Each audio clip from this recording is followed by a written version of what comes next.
Giving first all honor and all glory to Yahweh, Bahashem Yahweh Shai, Yahweh being the name of the Heavenly Father, Yahweh Shai being the name of his only begotten Son, who the world calls Jesus Christ. Right? We're going to do a quick run through, quick rapid fire. Right? We're going to start off with Hebrews. Right? Hebrews chapter 9 and verse number 1. I'm going to start at verse 2. It says, "For there was a tabernacle made, the first wherein was the candlestick and the table and the showbread, which is called the sanctuary." So having this feast of unleavened bread, we got that showbread, but we know that Yahweh Shah, he's the bread of life, right? Going back to the book of St. John, chapter 6 and verse 48, right? So with that being said, us following in his footsteps, we got to make sure that we have that leaven purged up out of us, right? So this is First Corinthians chapter 5, and I'm going to start at verse 5. It says, "To deliver such a one unto Satan for the destruction of the flesh, that the spirit may be saved in the day of the Lord Yahweh Shah." So certain men, they have certain spirits that may be on them, and these spirits are so strong on them that they got to get purged out of the body, right? He goes on to say, "Your glorying is not good. Know ye not that a little leaven leaveneth the whole lump?" So that wicked spirit that may be on one man, if he's not able to purge that spirit off, that spirit can spread onto other brothers and other sisters, and now you have a whole congregation of people full of leaven, and that leaven being sin. And that's what we don't want to do, right? We don't want to have that leaven in our homes, right? On a physical level, your body being a tabernacle, you don't want leaven in your body or in your spirit. Or you don't want leaven in your congregation, because Yahweh Shai, he's going to purge out leaven as well, right? Verse 7, "Purge out therefore the old leaven, that ye may be a new lump, and as ye are unleavened, for even Hamashiach, our Passover, is sacrificed for us." So Hamashiach Yahweh Shai being that Passover, he's the bread of life. He's the one that we have to strive to be like, right? And following his footsteps.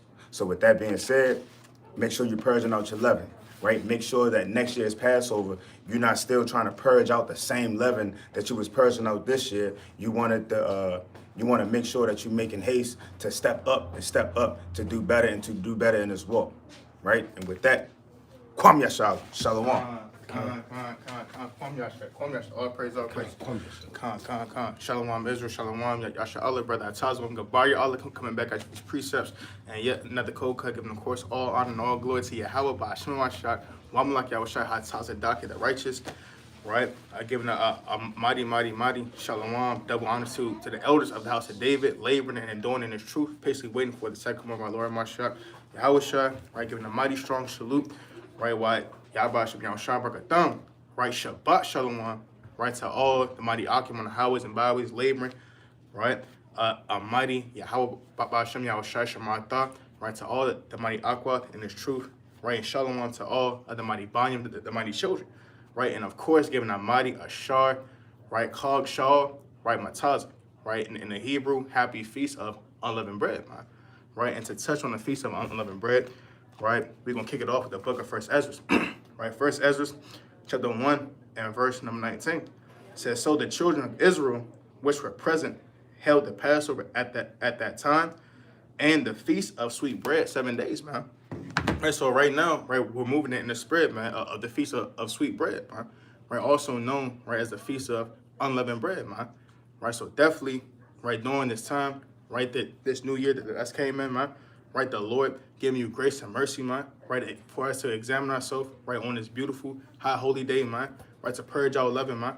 Right, you definitely want to make sure, right, you're continuing, right, not just for the Passover, right, not just for the feast of unleavened bread, man, but continue to make yourself unleavened, man. Right, continue to make yourself, right, that sweet savor, right, and that sweet and honorable sacrifice unto the Lord. Right, let me go to the law real fast. Right, it's the book of Numbers. Right, because you want to be, right, that sweet savor, man, right? You don't want to be unsavourable, man, right? Smell like death, man, right? Poison, man, right? As it tells you, right, in the book of 2 Corinthians, right, the second chapter, 16 on down, man, right? This is the book of Numbers, chapter 28 and verse 2. It reads, "Command the children of Israel and say unto them, my offering and my bread for my sacrifices made by fire, for a sweet savor unto me shall ye observe to offer unto me in their due season, man. Right? So you want to be that sweet bread, man, that sweet savor, man, right? Unleavened, man, right? Not filled with leaven, man, malice, hatred, man, wickedness, man, right? Idolatry, man, evil, man, right?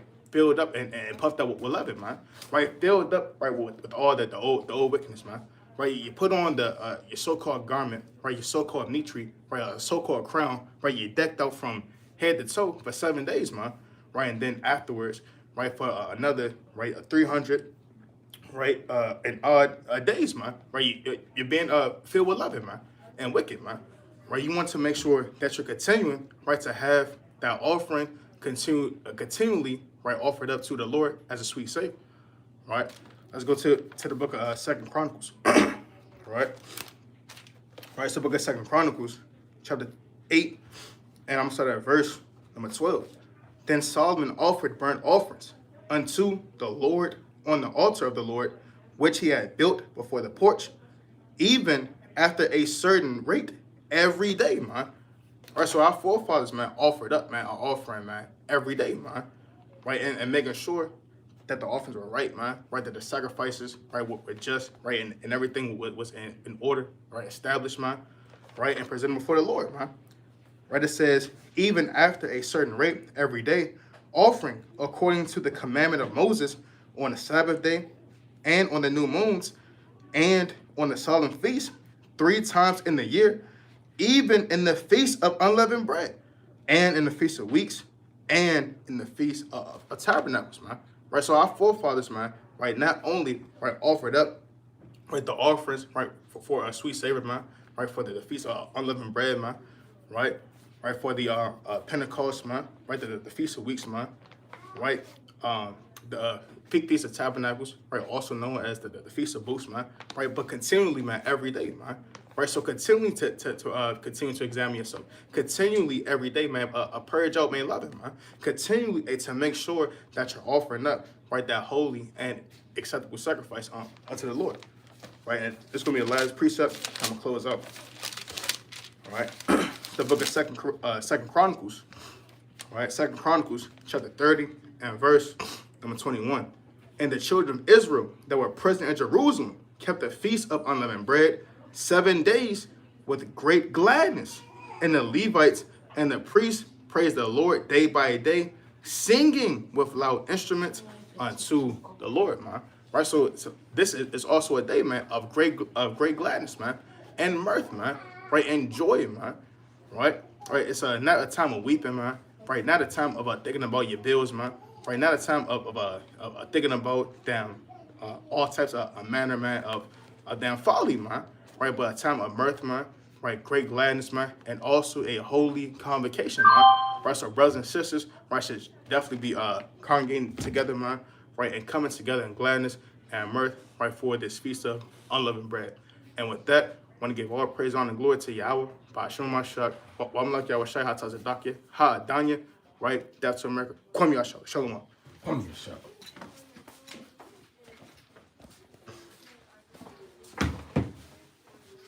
Right. Kind all praise to Yahweh Ba'ashem Mashak, Wamlak Yahweh Shai.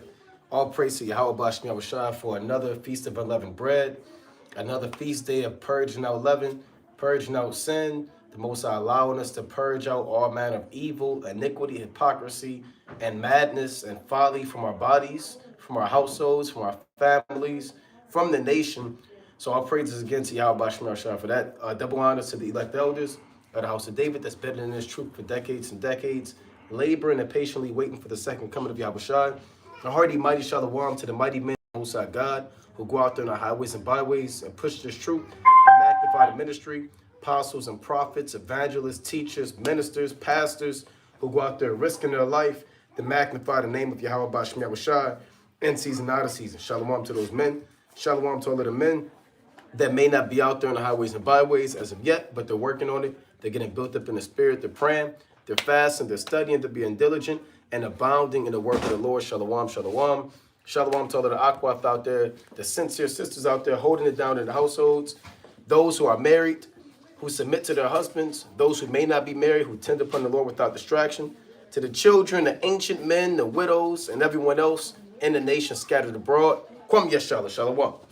I want to get this precept, adding it to the Feast of Unleavened Bread, and I want to go into what Yahweh Shai rendered leaven, and we want to examine ourselves to see if we are moving in that spirit that Yahweh Shai condemned. So this is St. Luke chapter 12 and 1. At the meantime, when they were gathered together, an innumerable multitude of people, and so much that they trode one upon another, he began to say unto his disciples, first of all, beware ye of the leaven of the Pharisees, which is hypocrisy. For there is nothing covered that shall not be revealed, neither hid that shall not be known. Therefore, whatsoever ye have spoken in darkness shall be heard in the light, and that which ye have spoken in the ear and the closets shall be proclaimed upon the housetops. So one of the main things of leaven that Yahweh Shai harped on was hypocrisy.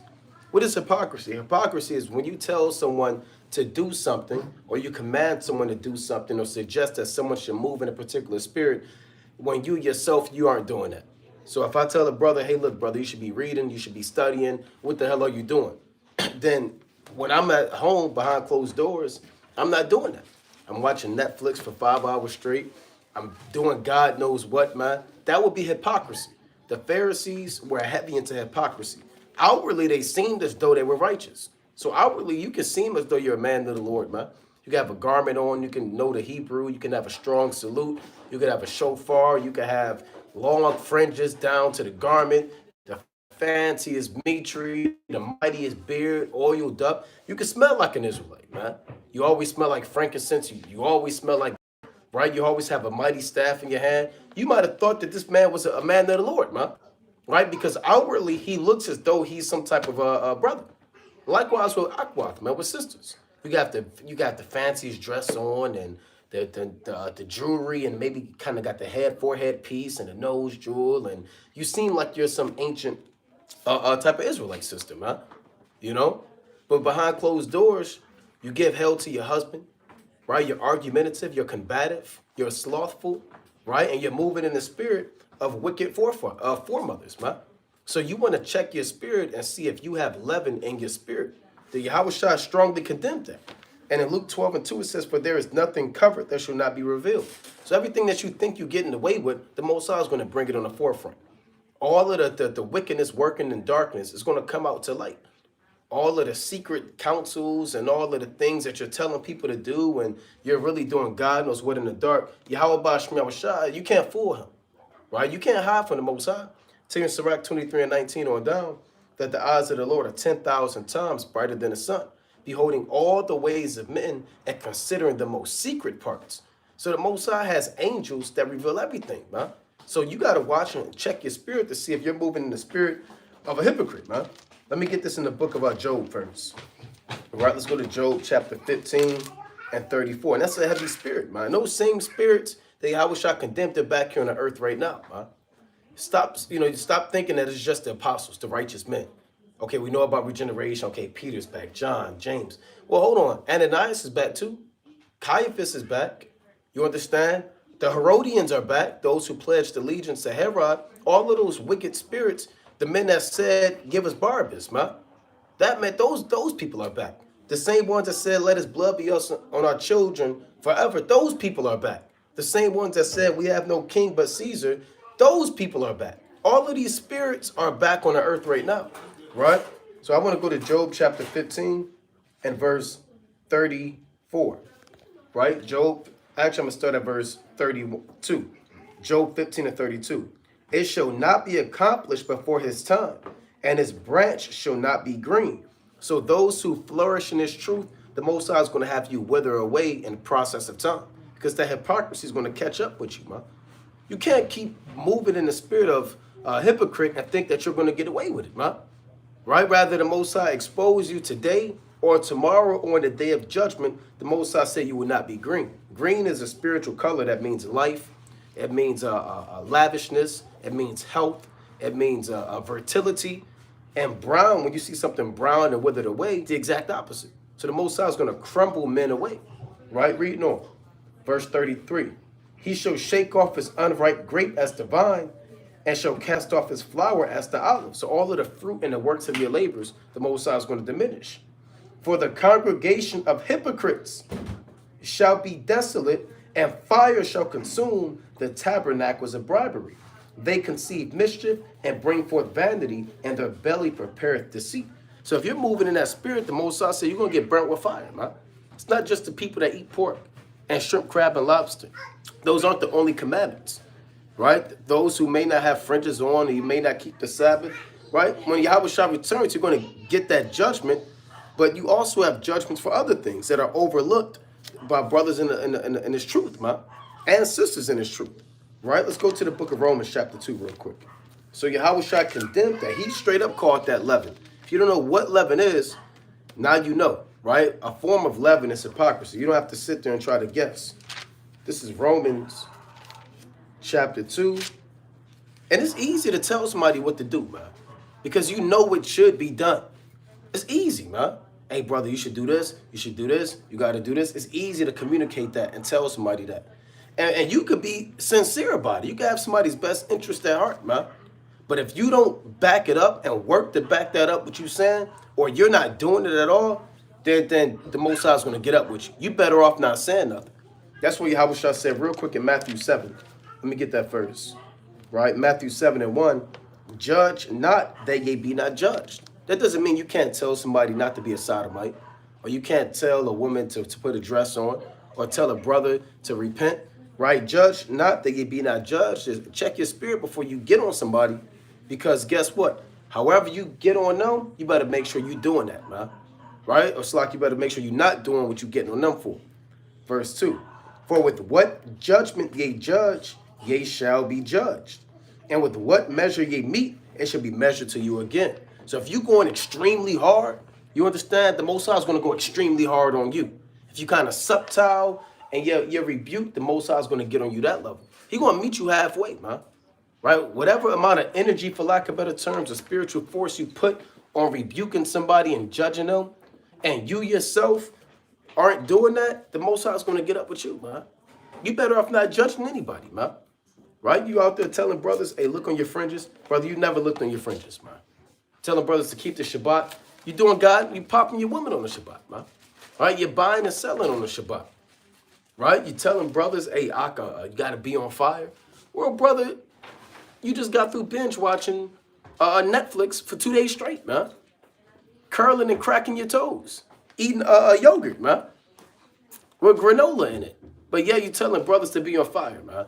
You got yogurt containers all over the floor. Your bill is running up, man. So brothers got to check their spirit, right? It reads, and why beholdest thou the mote that is in thy brother's eye, but considerest not the beam that is in thine own eye? So everybody got a beam in your eye, man. A beam is like a 2x4. A mote is like a splinter. You understand? You get on somebody for a small thing, you nitpicking, but you got a great sin you dealing with. You telling a brother, you need to read. Brother, you're texting his wife, right? You're texting his wife and FaceTime her on break, man. But you're getting on this brother, the same brother, for not reading. Well, you getting on the mote, but you got a beam in your eye, man. Now, does that mean you can't correct anybody? No, but whatever you crack somebody on, you better make sure that you living in it, because Yahweh Basham Yahweh, it tell you in Wisdom of Solomon, the first chapter, he hears all things, man. Right? This Wisdom of Solomon, real quick, chapter 1 and verse 6. For wisdom is a loving spirit, and will not acquit a blasphemer of his words. For the Most High is a witness of his reigns, and a true beholder of his heart, and a hearer of his tongue. So there are angels right now hearing this conversation, right? Hearing these scriptures come out. Reading on. For the Spirit of the Lord filleth the world, and that which containeth all things hath knowledge of the voice. Therefore he that speaketh unrighteous things cannot be hid. Neither shall vengeance, when it punisheth, pass by him. For inquisition shall be made unto the counsels of the ungodly, and the sound of his words shall come unto the Lord. for the manifestation of his wicked deeds. So the angel's going to take that report up and say, here's this to the Heavenly Father. Here's what this brother said, but look at his works, right? Look at his works. His works don't match what he said. Then the Most High sees that. He hears the recording, for lack of better terms. Then he sees the works, because the angels write down your works. And he's looking at your works, and he says, this man is a hypocrite. What's the penalty for hypocrisy? Death. Right? So all you got to fear Yahweh Ba'Shem Yahushua, man. You're never alone in this thing, man. Stop thinking you're alone. There are angels around you 24/7, 7 days a week, recording the good and the bad of man. Right? This Proverbs, let me get that real quick. Right? This Proverbs chapter 15 and verse 3. Slakia. Right? Let's go to Proverbs chapter 15 and verse 3. Right? Because it's documented. It's all throughout the scriptures. It reads, the eyes of Yahweh, Ba'Shem Yahushai, are in every place, beholding the evil and the good. Right? So they behold the evil and the good. The eyes of the Lord are the angels. Right? So, hey, beware of what you say out of your mouth, man. And make sure that you examine yourself first and foremost before you get on somebody about something that you think they're going off on when you yourself are doing worse things. And then you have levels of sin. You have sins unto death. You have sins not unto death, man. You're getting on the brother for a sin not unto death. He forgot to have his fringes on, and you're doing a sin unto death, right? You work every Shabbat, brother. You work every Shabbat, but you get on the brother because he forgot his fringes, right? So you want to make sure you kind of be mindful of what you say because, again, Yahweh Shah said that's straight up and down. That's 11, right? Let me get two more, right? Let's go to Romans, the 2nd chapter. So hypocrisy is heavy 11, all right? This Romans chapter 2 and verse, I'm going to get straight to the point, verse 21. It reads, thou therefore which teachest another, teachest thou not thyself? Thou that preachest, a man should not steal, dost thou steal? Thou that sayest, a man should not commit adultery, dost thou commit adultery? Thou that abhorrest idols, dost thou commit sacrilege? Thou that makest thy boast of the law, through breaking the law, dishonorest thou God. For the name of the Most High is blasphemed among the Gentiles through you, as it is written. So hypocrisy is also blasphemy. Right? Now, what is blasphemy? Read Leviticus, the 24th chapter. Right? I'm not going to get the account. You had an Egyptian, and he strove with an Israelite, man. And then the Egyptian, he blasphemed the name of the Most High, man. So what did they do with this man? They stoned him. They got rid of that Egyptian, man. So hypocrisy is a form of blasphemy because you're telling someone to do something and you're not doing it. Just like in Titus, the 2nd chapter, the Lord said that the word of God be not blasphemed. Same thing with women, right? Said that they be teachers of good things, you know, lovers of their husbands, etc. And it tells you that the name of the Most High or the word of God be not blasphemed. And that would be hypocrisy, right? So do not blaspheme the name of the Lord. Let me get one more, right? And that's hypocrisy.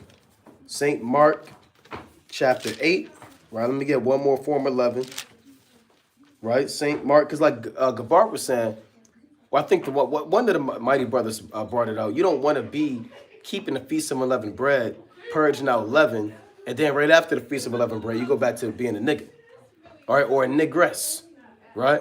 And going back into the old man or the old woman, man. You got certain people who take leaven out their house and they just store it in their garage, right? Or I'm just put it in my passenger seat of my car. So you can bring all that leaven back in your house. You're not really getting rid of it, man. Can I hide my leaven? Can I just take it and put it on the patio? Are you truly can you do that with sin? You just take away your sin and kind of just put it in a bag and then take it back out after the feast day? Because that's what you do with that leaven. You take it back and you bring it back in your house, man. So don't be in that spirit of trying to purge out leaven just to bring leaven back in. Right? So let me go back to Mark. Let's say Mark chapter 8 and verse 15. And he charged him, saying, take heed, beware of the leaven of the Pharisees. We covered that. That's hypocrisy. And of the leaven of Herod. So what's the leaven of Herod? Well, who's Herod first and foremost? A devil, an Edomite, a murderer, a liar, a beast. So you got hypocrisy, then you got everything else. The leaven of Herod is not just one thing, right? Because Esau doesn't have just one sin. Esau's not just a thief and he does everything else right, but he struggles. He falls short with thievery, right? He kind of gets right. He's not a liar. He's not a murderer. He's not a hypocrite, right? He's not a violent man. He just struggles with theft. He steals everything. No, he does everything, man. So the leaven of Herod is all sin, right? So you want to check your spirit, man. Are you moving in the spirit of leaven? Herod? Herod sought to kill the apostles. His father sought to kill the men of the Lord, and Yahweh shot. Herod the Great sought to murder our king, man. Agrippa killed James with the sword and sought to kill Peter, man. The other Agrippa, right, or the other Herod that Paul had to deal with, sought to get rid of Paul, man. So if you are moving in the spirit of Herod, that's a heavy sin, man, because you hate the men of the Lord. You hate the body of Yahweh Shai. And you want to check that spirit and make sure you don't have that leaven, right? I'm going to close out with Hebrews, the 3rd chapter, right? We brought this out at camp, right, amongst the body, but I'm going to read it again, right? Hebrews chapter 3 and 11. Verse 4. I'm going to start at 3. Hebrews chapter 3 and 3. For this man, talking about Yahweh Shai, was counted worthy of more glory than Moses, inasmuch as he who hath builded the house hath more honor than the house. So who builded the house? Yahweh Shai. Who is the house? The nation of Israel. Moses, he was a servant in the house. For every house is builded by some man, but he that built all things is the Most High. And Moses verily was faithful in all his house, as a servant for a testimony of those things which were to be spoken after. Yeah, Moses was faithful. Huh? Read the book of Exodus, read Leviticus, Numbers, Deuteronomy, right? Verse 6, here's the point. But Hamashiach as a son over his own house. So Moses is a servant in Yahweh Shai's house. Yahweh Shai is a son in his own house. So who gets more glory? Yahweh Shai. Do servants get more glory than the heir and the son? No. So Yahweh Shai is a son over his own house. Whose house are we? So again, the Feast of Unleavened Bread on the highest level is about the house of Yahweh Shai. And we're commanded to purge out leaven out of our own house, man. Like we always say, brothers are reading ingredients. You're looking up names and bisodium carbonate and aluminum, all of these names, man. You take diligent search and all praises, man, to remove leaven out of your house. You check the crumbs. You sweep behind the couch. You remove all of the crumbs and the leaven out of your house. Guess who else is going to remove the leaven out of his house? Yahweh Shai, man. We just read it says, whose house are we? Right? So we're the house of Yahweh Shai. Do you think Yahweh Shai is going to allow leaven to be in this house, man? The one put the precept, did the apostle Paul allow leaven to be in the house of the Lord? He said, give them over unto Satan for the destruction of the flesh, that the spirit may be saved, man. So Yahweh Shai is going to give a lot of people over unto Satan, right? I tell you that in Matthew 25:31 on down, he says, enter ye into everlasting fire, prepare for the devil and his angels, man. So a lot of people are going to get purged out, and you want to examine yourself and say, hey, are you that crumb? Are you that big piece of leaven? Are you that bread that's still in the house of the Lord, man? Right? So examine yourself. That's what this feast day is about, purging out leaven, no hypocrisy, no moving like these nations in Herod. Lord willing, you have a mighty feast of unleavened bread for the remainder of the night. You stay in the spirit. With that, Yahweh Shema Mashiach Kwam Yashai. Kwam Yashai. Come here, Shalom. Shalom. Shalom.